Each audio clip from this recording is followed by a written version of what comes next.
30장 말씀을 중심으로 하나님과의 약속이라는 제목으로 은혜를 나누려고 합니다. 하나님하고 약속해 보신 적 있으세요? 신앙생활하면서 서운해 보신 적 있으세요? 신앙생활을 오래 했는데 하나님하고 약속 없이 살았다. 그럼 그것도 좀 문제가 있는 거죠. 서운이라고 하는 단어는 굉장히 좀 무게가 있어요. 오늘 이 민수기 30장 말씀을 1절로 16절까지 다 읽었는데 제가 하나님과의 약속이라는 단어로 조금 바꿔봤어요. 왜냐하면 민수기 30장에 여러분 가진 성경책에 제목이 이미 붙어 있습니다. 여호와께 서원한 것, 이렇게 붙여 있어요. 요즘 가진 성경은 다 이렇게 제목들이 달락달락 맡겨져 있는데, 근데 왠지 모르게 하나님 앞에 서원한 것, 저도 생각나는 것들이 몇 가지가 떠오르기도 하는데, 이 서원이라고 하는 단어가 이 마음에 무게감이 있더라고요. 그래서 하나님과의 약속이라는 단어로 현대어로 한번 좀 제가 바꿔서 사용을 해보는데, 그래도 하나님과의 약속, 서원, 그러면 머릿속에 가장 먼저 떠오르는 것은 지켜야죠. 하나님하고 약속이니까, 하나님께 서원한 것이니까 지켜야죠. 원래 이 서원이라고 하는 단어가 그 히브리어 원어 성경에 보니까 이 네데르라고 하는 단어를 썼어요. 네데르. 이게 뭐냐 하면 하나님께로부터 특별한 은혜를 받거나 아니면 인생의 위기 속에서 건짐을 받을 때 너무너무 감사하잖아요. 하나님 앞에 우리의 물질, 내 인생, 또 내 마음을 바칩니다 라고 하는 의미가 네데르, 서원이라고 하는 말이에요. 근데 오늘 2절 말씀에 보면요, 서원하거나 또 그 다음에 나오는 말씀이 뭐예요? 결심하고 서약하였으면. 서원이라고 하는 마음도 어떻게 보면 우리 마음속에 굉장히 무게감이 있는데, 그 다음에 나오는 단어 결심하고 서약하였으면 또 나오는 서약이 있습니다. 이 서약이라고 하는 단어는 샤바라고 하는 단어를 썼는데 비슷한 의미이긴 한데 약간 달라요. 이 샤바라고 하는 뜻을 찾아보니까 하나님 앞에 맹세하는 거예요. 특별히 마음의 절제를 다짐하면서 내가 이렇게 하겠습니다. 그리고 하나님의 은혜에 감사해서 절제하는 마음에 결심을 하는 거예요. 예를 들면 우리 남자분들 예수 믿기 시작하면서 제일 많이 결심하는 게 뭐가 있을까요? 주초 문제 같은 거. 하나님, 내가 이제 주님의 거룩한 피조물이 됐는데 담배를 끊겠습니다. 술을 안 마시겠습니다. 온갖 더러운 것으로 내 몸을 더럽히지 않겠습니다. 이렇게 다짐하고 결단하는 게 샤바, 마음에 결심하는 거라는 거예요. 그런데요, 이 말씀을 보면서 제 마음속에 다가오는 게 있는데, 이거 다 하나님하고 약속한 건 잘 지켜야 된다는 거죠. 우리 지난주에 28장, 29장을 묶어서 민수기에 나와 있는 제사들, 예배에 대한 얘기를 쭉 제가 전했어요. 하나님 앞에 예배하는 것, 공적인 예배, 그 예배는 우리가 하나님 앞에 잘 드려야 된다. 예배에 소홀하면 안 된다. 그게 우리의 인생에 짐이 되고 무너뜨리는 요소가 될 수 있다. 한 번, 두 번 빠진다고 우리가 구원을 잃어버리는 건 아니라는 얘기했어요. 그러나 예배 소홀하는 거는 하나님과의 관계가 소홀해지는 거라고. 기억나시죠? 예, 끄덕끄덕 하시는, 기억나시는 것 같아요. 오늘 우리 최재현 장로님이 불편하신데도 예배에 나오셨는데, 이제 연세가 드시니까 무릎 연골을 많이 다치셔가지고 한 달 넘게 이렇게 움직이지도 못하고 계셨는데, 제가 주중에 통화하는데 우리 장로님이 간증을 하시더라고요. 예, 말씀 듣고 2가지를 고치셨다고. 그 예배 이 정도 움직일 수 있게는 하나님 해주셨는데 조금만 움직이면 내가 예배 가겠다 그러고 오늘 오셨어요. 야, 그러니까 장로님은 장로님이신 것 같아요, 그렇죠? 예, 지팡이 짚고 오셨는데 요 계단 여기 언덕이 지니까 바로 못 내려오시니까 모로 내려오시더라고요. 그래서 제가 뒤에서 인사하면서도 야, 장로님은 장로님이시구나. 예. 오늘 여러분 마음의 문을 좀 활짝 여셨으면 좋겠어요.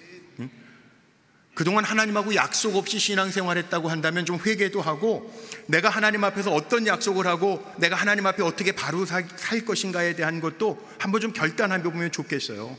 신앙생활 몇십 년 했는데 하나님과 약속도 없이 그냥 때 되면 예배 오는 게 습관적으로 이러면 안 되잖아요. 오늘 마침 찬양도 내 마음의 문을 문을 두드리고 열어서 하나님 앞에 예배하는 가운데 저는 우리의 심령을 활짝 주님께 열고 말씀을 받아들이면 하나님 더 큰 은혜를 주실 줄로 믿습니다. 성경에 보면 은혜도요, 큰 은혜가 있고요, 믿음도 큰 믿음이 있어요. 이왕이면 우리 큰 믿음, 큰 은혜 받으면서 승리했으면 좋겠어요. 서원은요, 지난주에 말씀 나눈 게 공적인 예배라면 서원이나 낙헌제 같은 제사는 개인적으로 하나님 앞에 드리는 약속이에요. 하나님 은혜 주셨으니까 제가 제 삶을 하나님 앞에 드리겠습니다. 아니면 내가 약속한 거 하나님 앞에 이렇게 봉헌하겠습니다. 그렇게 하면서 하나님 앞에 한 약속이기 때문에 그거 지키면서 또 하나님이 주시는 은혜들을 경험하면서 사는 거, 그게 우리 신앙인들이잖아요. 서원제는 그렇게 하라는 거예요. 오늘 2절 말씀이 참 눈길이 많이 가는데요, 2절 말씀에 보니까 다시 한번 보세요. 2절에 이렇게 기록하고 있어요. 사람이 여호와께 서원하였거나 결심하고 서약하였으면, 네데르, 샤바, 하나님하고 약속했으면 깨트리지 말고 그가 입으로 말한 대로, 노란색은 다 같이 한번 읽어볼까요? 시작. 아멘, 아멘. 다 이행할 것이라. 물론 사람과의 약속도 중요해서 지킵니다. 신의를 지키기 위해서 하죠. 하나님과의 약속은요, 다 이행할 것이라. 다 이행하라고 하나님 말씀하시는 거예요. 돌이켜보면 우리가 다 하나님의 은혜를 입고 사는 사람들입니다. 그러니까 언제 누가 물어봐도 참 감사의 조건들이 많아요. 다윗과 같이 하나님의 마음에 합한 종은요, 하나님의 은혜를 받고 택함을 받고 부르심을 받고 기름 부음을 받고, 사무엘하 7장 말씀에 보면 16절에 이런 고백을 다윗이 해요.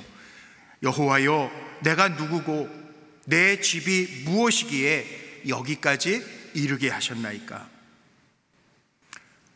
시편 116편에 보면요, 다윗이 이런 고백도 합니다.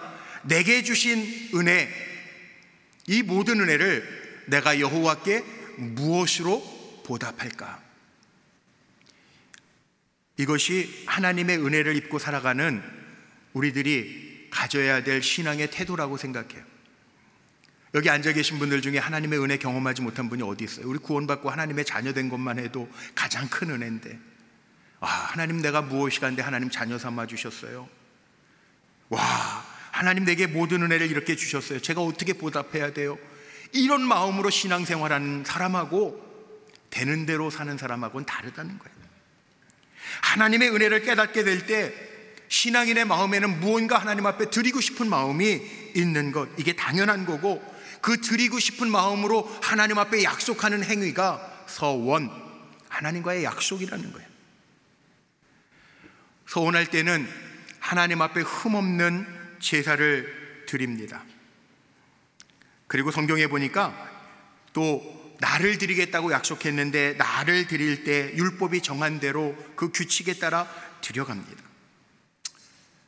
그래서 서원이라고 하는 것은 반드시 지켜야 될 하나님과의 약속인데 부담을 갖는 이유가 이런 거죠. 반드시 지켜야 되는 거, 반드시 지켜야 되는 거.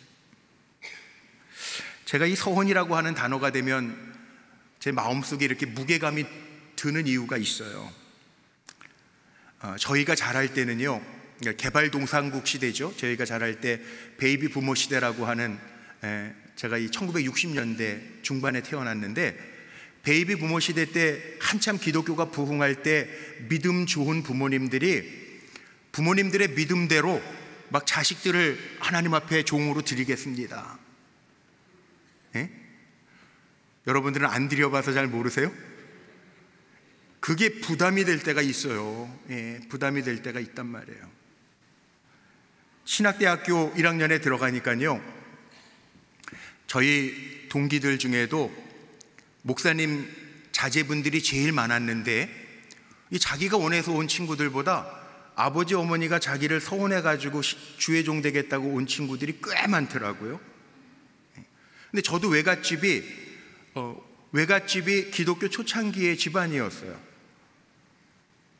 그러니까 우리나라 최초의 감리교회라고 하는 정동제일교회, 내리교회, 거기 집안들이 다, 그래서 제가 목사가 되기는 했는데, 믿음의 가문이니까 저뿐만이 아니고요, 이모의 막내 아들, 외삼촌의 아들, 되게 웃긴 거 아세요? 어렸을 때 잘하는데 걔네들 이름이 솔로몬, 다니엘이에요. 베드로예요. 성경 이름 하나씩 다 지어가지고 그러고 부르고 그래요. 지금도 다니엘 그러고 불러요. 제가. 저는 베드로예요. 베드로. 근데 공교롭게 저희 어머니는 서원은 안 하셨대요. 할머니가 그 당시에는 뭐 성별을 감별하는 때는 아니니까 아들인지도 몰랐는데 너 분명히 아들 날 텐데 주의 종으로 드려라. 그래서 전 그냥 태어나면서부터 목사가 제 천직인가 보다 그러고 한 번도 다른 거 할 생각을 안 하고 목사가 빨리 됐어요. 근데 문제는 사촌 동생들인데 이모의 막내 아들은 다니엘이고 외삼촌의 아들은 솔로몬인데 이 친구들은 목사가 안 됐어요. 그러니까 이게 성장하면서요 30대 초반에 이게 직장에서도 좀 어려운 일이 생기고 또 다니엘이는 지금 미국 가서 살거든요. 근데 얘네들도 뭐 사업하다 잘 안 되고 그러니까 제일 먼저 고민하고 걱정하는 게 그거예요. 아, 엄마가 서운하셨는데 내가 주의 종 안 돼서 이렇게 고생하는 거 아닌가? 그리고 고민을 하더라고요. 그래서 제가 답을 줬어요. 야, 너는 엄마들이 다 서운했고 난 서운 안 했는데 나는 목사가 됐는데 이유가 있어. 너는 다니엘이고 솔로몬이잖아. 난 베드로야. 난 주님을 따랐던 제자라서 나는 어쩔 수 없이 목사가 돼야 되고 니네들은 솔로몬이고 다니엘이니까 괜찮아. 평신도로 살아도. 제가 이렇게 좀 시원하게 해줬거든요. 그래도 찜찜해해요. 저도 아들이 하나 있는데 우리 감독님도 우리 승수 목사님이 아들 돼서 가끔 가다가 좋아서 설교하시고 그래도 목사에게 목사 아들이 있다는 게 든든하잖아요. 근데 저는 아들이 하나밖에 없는데 사실 목사 마음에 제 아들도 목회일 갔으면 좋겠다라는 욕심이 조금 있죠. 근데 서원은 안 했어요. 왜냐하면 지 인생을 지가 하나님 앞에서 결단하는 건데 아빠가 서원해서 얘 인생을 제가 묶어놓는 게 조금 마음에 걸리더라고요. 그리고 사춘들을 봤기 때문에 괜히 잘못된 길 가면 그런 두려움이 있지 않을까라고 하는 염려를 가졌어요. 엄밀하게 얘기하면 이 서원이라고 하는 거는 하나님 앞에 자발적으로 자신이 하나님에게 약속하는 거니까 그 짐이 얼마나 무거운 건지를 알기 때문에 함부로 서원하는 게 참 어렵더라고요. 왜요? 서원하면 오늘 말씀 속에도 나와요. 다 이행할지니라, 지키라는 거예요. 자기 몸을 들여서 하나님 앞에 드린 종들이 있습니다. 나실인이라고 이야기하죠. 우리가 아는 사무엘, 삼손, 세례 요한 평생을 하나님 앞에 드린 나실인으로 구별됐고, 우리 민수기 6장 보면서 말씀 이미 제가 전했어요. 나실인은 어떻게 살아야 되냐? 우리가 다 사실은 하나님하고 약속한 하나님의 아들, 딸들인데 어떻게 살아야 되느냐?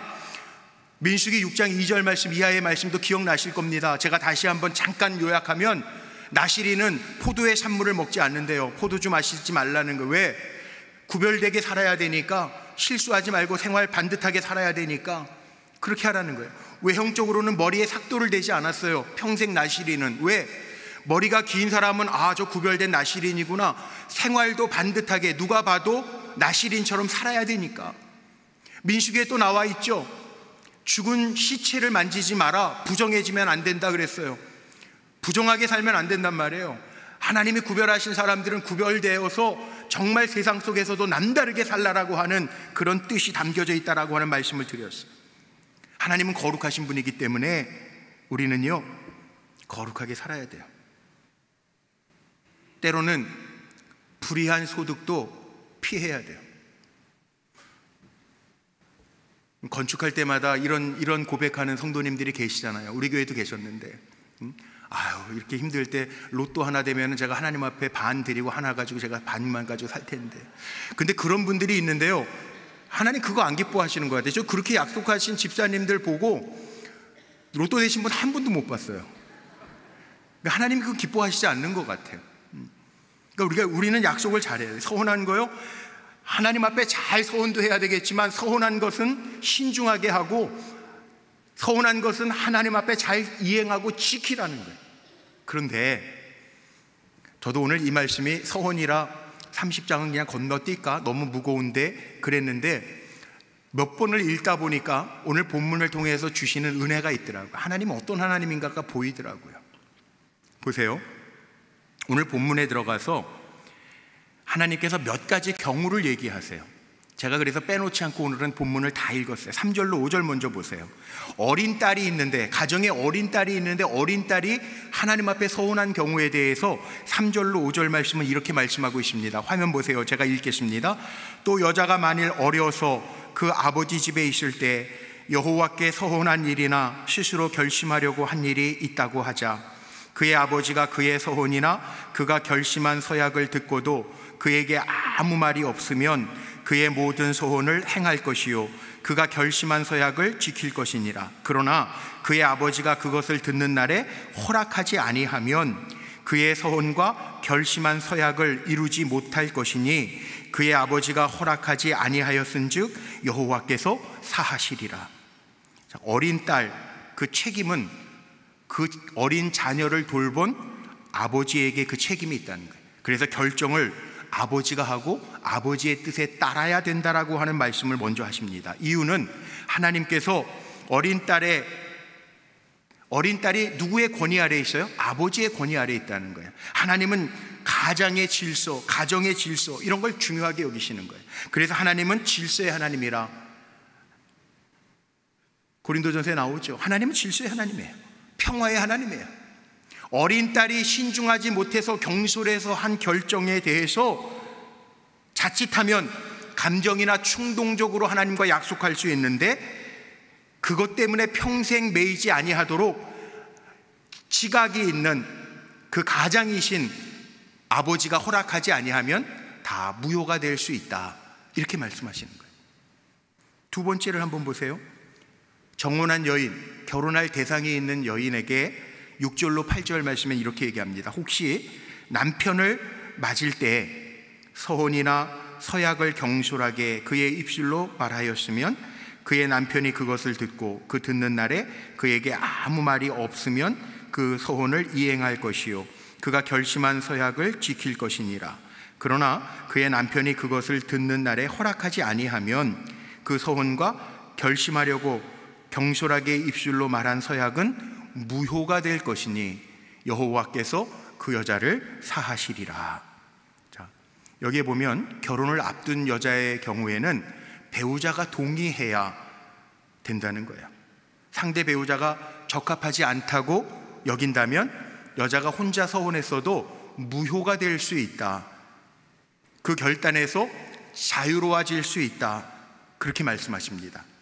그런데 9절에 보면요, 9절은 한 절인데 아주 간단해요. 그러나 과부나 이혼당한 여자의 서혼이나 그가 결심한 모든 서약은 지킬 것이니라. 자, 결혼도 했어요. 결혼했다가 이혼한 사람도 있고 과부가 된 사람이 있어요. 그 자기 인생을 독립적으로 결정하고 살아야 될 주체이기 때문에 그가 서운한 것은 지켜라. 하나님은요, 굉장히 인격적이신 하나님이에요. 우리의 인격을 인정해 주시고 우리와 인격적인 관계를 맺기를 원하시는 하나님이시라는 거죠. 그러나 또 결혼해서 부부로 잘 살고 있는 가정에 여인이 서약한 경우에는 오늘 10절로 12절입니다. 이렇게 말씀합니다.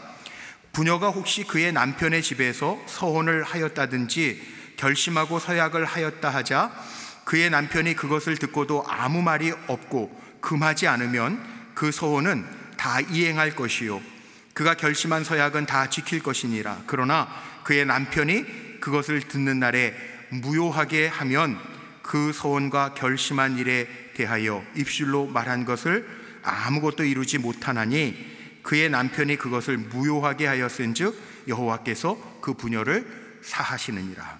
부부의 경우에는요, 서원할 때 아내가 혼자 약속한 거에 대해서 남편이 아무 말이 없으면 동의한 것으로 여기지만 남편이 허락하지 아니하면 취소가 된다라고 하는 말씀을 하시는 거예요.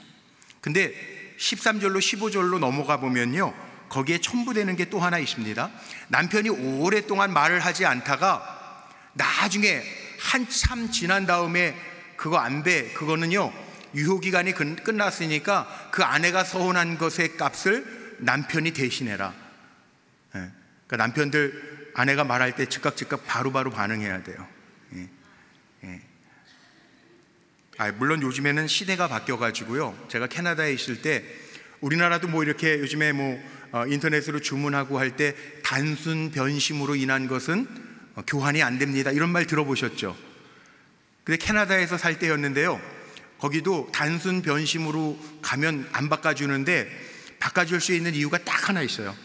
아내가 안 원하는데요, 그러면 바꿔줘요. 아내가 싫어하는데요, 그러면은 바꿔줘요. 예, 참 세상이 좀 많이 바뀌긴 했는데 보세요, 그렇게 하라는 거예요. 그러니까 부부가 되어서는 서로 신중하게 의논하고 기도하고 하나님과 약속하라는 거예요. 참 귀한 거죠.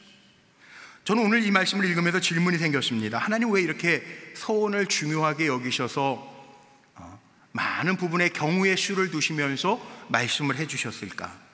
이거는 서원을 취소하는 데 초점이 있는 게 아니라 우리가 하나님 앞에 은혜를 받고 얼마나 신중하게, 그리고 내 마음을 들여서 하나님 앞에 어떻게 헌신해야 되는가에 대한 초점이 맞춰져 있다는 거죠. 또 하나님은 우리를 어떻게 대하신다고요?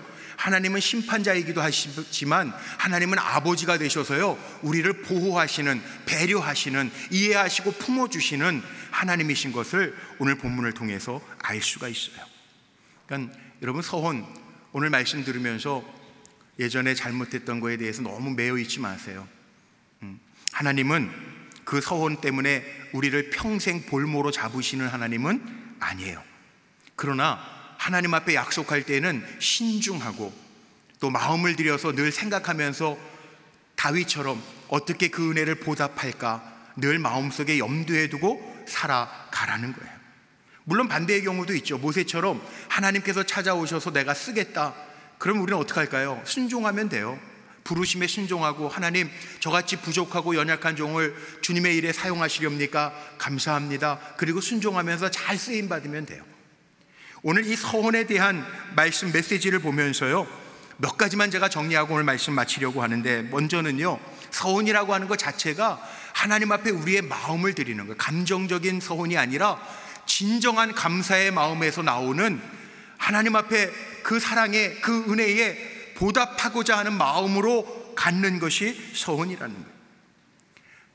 정말 그렇잖아요. 우리 신앙생활하면서 하나님의 은혜가 너무 커서, 또 우리 믿음이 자라면서 하나님 어떻게 하면 좀 기쁘게 해드릴까, 이런 마음이 있잖아요.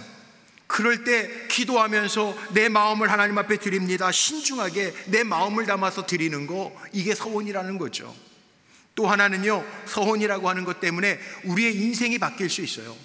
여러분, 이거 중요합니다. 그러니까 서원하면은 우리의 인생을 바꿔놓으시는 하나님 바라보면서 신중하게 해야 되고 잘해야 되고 그렇게 해야 돼요. 우리 집사님 중에 한 분이요, 재판이 하나 걸려 있는데 이 재판이 너무 승률이 없는 재판이에요. 그 재판 나오시면서 재판의 날 일정이 나오면서 새벽 기도를 열심히 나오시는 거예요. 그 새벽 기도 나오실 만한 분이 아닌데 집사님이 열심히 나오셔서 제가 한번 여쭤봤어요. 집사님, 이렇게 새벽 예배 빠지지 않고 열심히 나오시네요. 뭐 기도 제목 있으면 좀 알려주세요. 제가 함께 기도해 드릴게요. 그랬더니 그 집사님이 그러시더라고요. 이 재판 얘기를 하시더라고요. 그래서 목사님 같이 기도해 주세요. 제가 하나님 앞에 서원을 했대요. 이 재판을 이기게 해 주시면 제가 평생을 새벽 예배 드리면서 주님과 동행하겠습니다. 그 재판이 이겼는데 요즘에 새벽 예배 안 보여서 제가 마음이 많이 걱정이 돼요.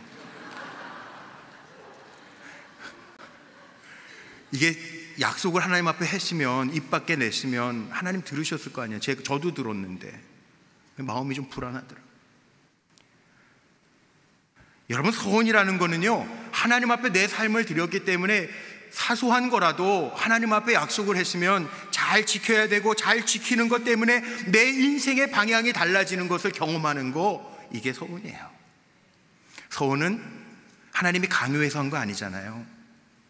서원과 낙헌제, 서원제와 낙헌제는 자발적으로 하는 거라고 그래요. 내 스스로 하나님의 은혜에 감사해서 하는 거지만, 물론 불법적으로 하면 안 되죠. 성경에 그런 인물도 있습니다. 사사기에 보면 입다가 암몬과의 전쟁에서 승리하고 승리에 도취돼 가지고 누구든지 저를 마중 나오는 첫 번째 사람을 제물로 드리겠습니다, 그랬는데 외동딸이 나오잖아요. 이 불법적인 거 가지고 약속하면 안 돼요. 뭐 로또 되면은 뭐 다 드리겠습니다, 그러지 마세요. 하나님 앞에는 신중해야 돼요. 잘못된 거 가지고 서운하면 안 돼요. 저 예물을 드릴 때도요, 그런 분들 있잖아요. 사기쳐서 드리는 예물 하나님 안 기뻐 받으세요. 우리 피땀 흘리고 정말 열심히 정상적으로 일해서 하나님 앞에 귀한 거 하나님으로, 하나님 것으로 구별해서 드리는 그런 마음으로 드려야 하나님 기뻐 받으시는 거예요. 서원은요, 하나님과의 약속이기 때문에 오늘 2절 말씀에 나와 있는 것처럼 깨트리지 마세요. 다 이행하세요. 정상적으로 하나님과 약속된 거라면 이행하면서 살면 하나님이 반드시 갚아주세요. 우리 민수기 23장 19절 말씀 기억나십니까? 제가 이 말씀 가지고도 설교했던 기억이 나는데요, 거기에 하나님 어떤 하나님인가? 하나님은 사람이 아니시니 거짓말하지 않으시고 인생이 아니시니 후회가 없으시도다. 어찌 그 말씀하신 바를 행하지 아니하시며 하신 말씀을 실행하지 아니하시겠느냐. 우리가 그 하나님 믿는 거예요. 그 하나님하고 약속하는 거예요. 되는 대로 살지 말라는 거예요. 뭐 걸고 시간 지나면서 마음이 흐려질 것 같은 거 약속하지 말라는 거예요. 자, 여기서 질문 하나 하고 오늘 제가 예화를 하나 좀 들어볼게요. 소가 새끼를 평균 몇 마리 낳는지 아세요? 요즘에 AI 시대니까 빨리 뭐 이렇게 물어보시는 분들 안 계신가? 소가 새끼를 몇 마리 낳아요, 평상시에? 농촌 생활 안 해보셔서 잘 모르시죠? 전 농촌 생활을 해봤는데, 소는요 사람하고 똑같아요. 소는 사람이 보통 280일 엄마 태에 있잖아요. 소는 285일 플러스 마이너스 10일이에요. 그리고 소는 새끼를 낳으면 보통 한 마리 낳아요. 한 마리. 저 새끼 낳은 거 봤어요. 제가 우리 교회 밑에 아래 집사님네에서 한 마리 낳아요.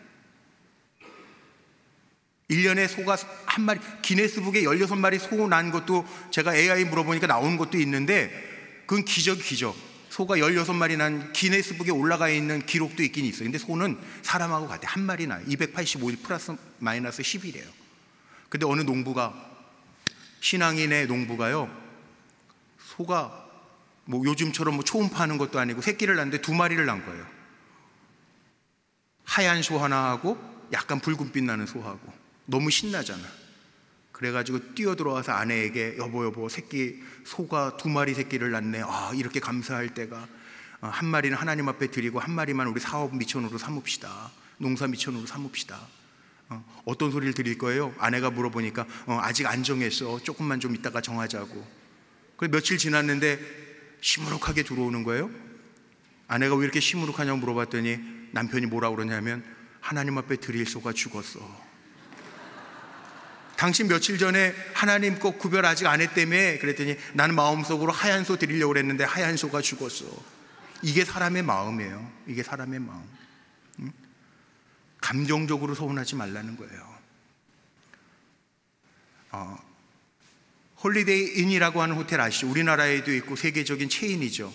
거기에 경영진 가운데 회장을 지냈던 클라이머라고 하는 분이 있습니다. 이분은 호텔을 경영하면서 원칙을 하나 세웠어요. 하나님하고 약속한 거예요. 절대 불법적인 일은 안 하겠습니다. 사행심 안 하겠습니다. 그래서 홀리데이 인 호텔에 가면은 카지노가 보통 없대요. 그런데 네바다주에 라스베가스를 개발하면서 홀리데이 인 호텔에 뭐가 생겼냐 하면 카지노가 생겼어요. 그러니까 이 클라이머 회장이요, 그만뒀어요. 인터뷰하는데 딱 한 마디만 했다는 거예요. 내가 회장직을 그만두는 이유는 나의 주님 예수 그리스도와 약속을 지키기 위해서 저는 그만둡니다. 깨끗하게 물러났다는 거예요. 여러분, 적어도요, 우리가 신앙생활한다고 한다면 이런 거룩한 하나님과의 약속쯤은 우리가 지키면서 살아야 되지 않을까요? 서원에 신중하라고 전도서 5장 5절 말씀에 보면 이런 말씀도 있더라고요. 서원하고 갚지 아니하는 것보다 서운하지 아니하는 것이 더 나으니라. 이런 말씀도 있어요. 그러니까 하나님 우리를 배려해 주시는 거예요. 그러니까 신중하게 서운도 하고 하나님 우리 보호하시기 위해서 그런 말씀도 하시는 거예요. 그런데 저는 오늘 말씀을 정리하고 마치면서 이렇게 결론을 좀 내려보고 싶어요. 사실 우리가 서운한다라고 하는 것은 신앙의 깊이가 있다는 거죠. 새가족들이 서운 잘 안 합니다. 적어도 신앙생활을 몇 년씩 하신 분들이 하나님의 은혜를 경험하고 너무 감사해서 하나님의 사랑의 깊이를 경험하니까 너무 좋아서 하나님 저 이렇게 살게요, 저 이렇게 드리면서 할게요, 그러면서 서운해요. 그런데 하나님의 사랑과 은혜를 아니까 서원을 하는데, 거꾸로 한번 생각해 보세요. 신앙생활을 몇 년이 지나고 몇십 년이 지났는데도 하나님하고 한 번도 약속한 적이 없고 하나님 앞에 내 삶을 새롭게 드리기 위해서 서운한 것이 없다고 한다면 그것도 좀 문제 아닐까요? 하나님 주신 은혜가 얼마나 큰데, 하나님 주신 은혜가 얼마나 큰데. 제가 이번 주간에 물론 말씀은 다 준비해 놓고 묵상하고 지냈는데, 이번 주간에요 이런 일들이 있었어요. 그냥 간증으로 들으세요. 오늘도 정장로님이 기도해 주시는데 40주년 여러 가지 프로젝트들이 있습니다. 우리 이제 팀별로 나눠서 우리 장로님들 또 우리 전문가 성도님들 중심으로 팀별로 나눠서 준비하는 것들이 있는데, 그 가운데 하나가 우리 건축의 마지막인데 종탑 부분이 마무리가 잘 안 됐어요. 교육관에 샌드위치 판넬로 3층은 마무리가 돼 있고, 그래서 이제 비가 올 때 좀 새고, 종탑도 아직 완벽하게 마무리가 안 됐어요. 그냥 뼈대만 해놓은 거란 말이에요. 그래서 지금 기도하면서 요즘 맨날 우리 장로님들이 기도하시잖아요. 종탑 얘기하고 그러는데, 근데 어느 권사님이 찾아오셨어요. 주중에, 이번 주 중에. 그러면서 서원의 예물을 드리시는 거예요. 그 종탑 예물로 이렇게 서원의 예물을 많이 가져오셨어요. 근데 저는 이 말씀을 묵상하고 있는 중이었는데, 그렇게 갑자기 예고도 없이 제 방에 찾아오셨는데, 제가 만나서 기도해 드리면서 이 말씀이 생각나서 더 간절히 기도하게 되더라고요. 하나님, 물론 그 집에도, 그 가정에도 사업의 기도의 제목이 있어요. 아들의 기도의 제목이 있어요. 간절하게 기도하게 되더라고요. 하나님 어떤 마음으로 드리는지 하나님 그 마음을 받아주세요. 그렇게 기도가 되더라고요. 그러면서 제 마음속에, 그래, 그런 거구나. 우리가 신앙생활하면서 은혜를 받고 사는데 하나님과 하나도 약속 없이 그냥 복 주세요, 복 주세요 하는 삶보다, 우리가 원하는 삶은 이런 거 아니에요? 하나님, 내가 부족해요, 연약해요, 저 같은 사람도 하나님 쓰실 수 있나요? 좀 하나님 앞에 물어보면서 멋진 삶으로 살아가기로 다짐하고 하나님 앞에 드려보는 삶을 살아가는 거, 이게 얼마나 멋질까요? 우리 불꽃교회 성도님들이요, 그랬으면 좋겠어요. 하나님, 저 같은 사람도 하나님의 일에 쓰임받을 수 있을까요? 한 번만 따라해 볼까요? 여러분 그냥 고백해 보세요. 하나님, 저 같은 사람도 하나님께 쓰임받을 수 있을까요? 네. 하나님은요, 아버지가 되셔서 우리 다 품어주시는 좋으신 하나님, 하나님의 영광을 위하여 쓰임받는, 하나님과의 약속을 잘 지킬 뿐만 아니라 하나님 앞에 드려져서 쓰임받는 우리 불꽃교회 성도님들이 되시기를 주님의 이름으로 축복합니다. 기도하시겠습니다.